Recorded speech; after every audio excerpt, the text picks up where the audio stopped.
түн неге бізге барлығымызға соншама қорқынышты? Шын мәнінде түн бұл күн сәулесінің жоқтығы.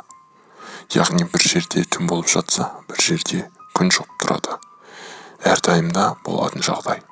Дегенмен түннің қорқынышты жағы да бар екенін айта кеткен жөн. Неге біз түнде қорқамыз? Неге түнде далаға жалғыз шықпа деп айтады? Мүмкін далада түнде құбыжықтар бар шығар.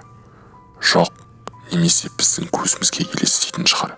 Шын мәнінде көпшілік құбыжықтарды біз өзіміз ойымыздан елестетеміз. Шындығына келетін болсақ, біздің көзімізге көрінген нәрселердің бәрінен біз қорқамыз. Себебі күн сәулесінің жоқтығынан бізге заттар анық көрінбейді. Сол себептен бәріміз өзіміз ми арқылы әртүрлі қабылдаймыз. Әртүрлі құбыжықтар кейіпкерлері ретінде есептейміз. Бұлардың барлығы қорқынышты фильмдерді көруден, немесе қорқынышты заттарды қараудан, әртүрлі суреттер мен видеолардан. Бұның бәрі бізді одан әрі қорқытатыны шындық.